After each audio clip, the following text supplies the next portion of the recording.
Hi Fit Zebra class. So I thought I would share a story that we're using in our storytelling sessions this half term for our topic of Down in the Jungle. Now the story I'm going to share is the Great Kapok Tree. I'm going to do some of the props that we use, but not all of them, otherwise the video would be really long. Are you ready? Two men walked into the rainforest. Moments before, the forest had been alive with the sounds of squawking birds and howling monkeys. But now all was quiet as the creatures watched the two men and wondered why they had come. The larger man stopped and pointed to the great kapok tree. Then he left. The smaller man took the axe he carried and struck the trunk of the tree. Whack! The sound of the blows rang through the forest. The wood of the tree was very hard. Chop, chop, chop. The man wiped off the sweat that ran down his face and neck. Whack, chop, whack, chop.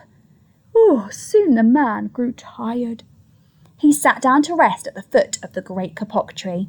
Before he knew it, the heat and hum of the forest had lulled him to sleep. A boa constrictor lived in the kapok tree. He slithered down the trunk to where the man was sleeping. He looked at the gash the axe had made in the tree. Then the huge snake slid very close to the man and hissed in his ear. Senor, this tree is a tree of miracles. It is my home where generations of my ancestors have lived. Do not chop it down.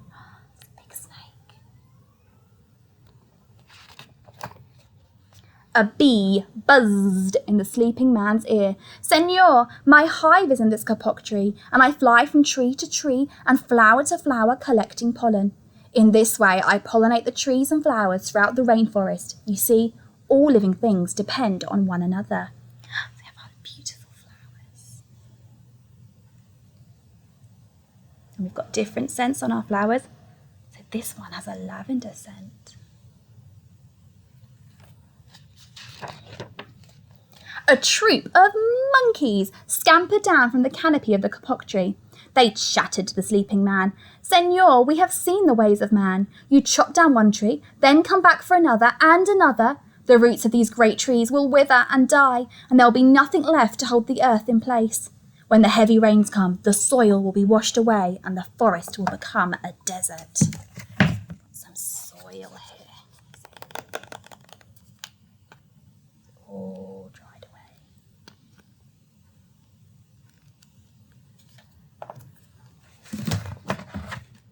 A toucan and a macaw flew down from the canopy. Senor, squawked the toucan, you must not cut down this tree. We have flown over the rainforest and seen what happens when you begin to chop down trees. Many people settle on the land. They set fires to clear the underbrush, and soon the forest disappears. But once there was life and beauty, only black and smouldering ruins remain. Got a little light. I don't know how well you're going to be able to see. Can you see the see it flickering like a flame.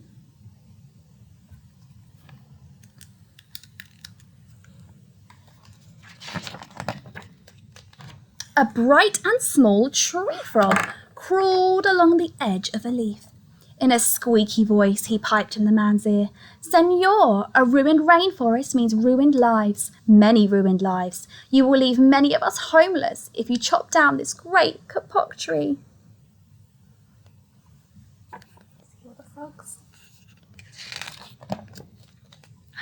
A jaguar had been sleeping along a branch in the middle of the tree. Because his spotted coat blended into the dappled light and shadows of the understory, no one had noticed him. Now he leapt down and padded silently over to the sleeping man. He growled in his ear, Senor, the kapok tree is home to many birds and animals. If you cut it down, where will I find my dinner? 4 tree porcupines swung down from branch to branch and whispered to the man, Senor, do you know what we animals and humans need in order to live? Oxygen. And Senor, do you know what trees produce? Oxygen.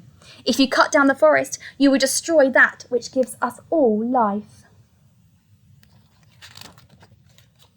Several anteaters climbed down the kapok tree with their young clinging to their backs. The unstriped anteater said to the sleeping man, "Senor, you are chopping down this tree with no thought for the future, and surely you know that what happens tomorrow depends on what you do today. The big man tells you to chop down a beautiful tree. He does not think of his own children, who tomorrow must live in a world without trees." A three-toed sloth had begun climbing down from the canopy when the men first appeared. Only now did she reach the ground. Plodding ever so slowly over to the sleeping man, she spoke in her deep and lazy voice. "Senor, how much is beauty worth? Can you live without it? If you destroy the beauty of the rainforest, on what would you feast your eyes?" A child from the Yanomamo tribe who lived in the rainforest knelt over the sleeping man. He murmured in his ear, "Senor, when you awake, please look upon us with new eyes." The man awoke with a start.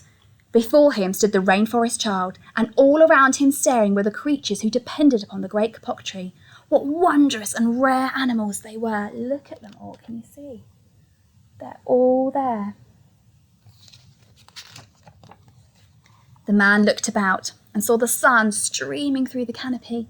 Spots of bright light glowed like jewels amidst the dark green forest. Strange and beautiful plants seemed to dangle in the air, suspended from the great kapok tree. The man smelled the fragrant perfume of their flowers. He felt the steamy mist rising from the forest floor. But he heard no sound, for the creatures were strangely silent. The man stood up and picked up his axe. He swung back his arm as though to strike the tree, but suddenly he stopped.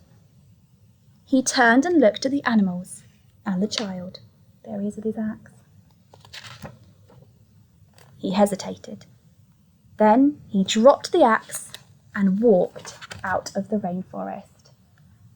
So all the animals and the child helped him to change his mind, and they saved the great kapok tree that they all lived in. Well done, everyone. Good listening. Bye.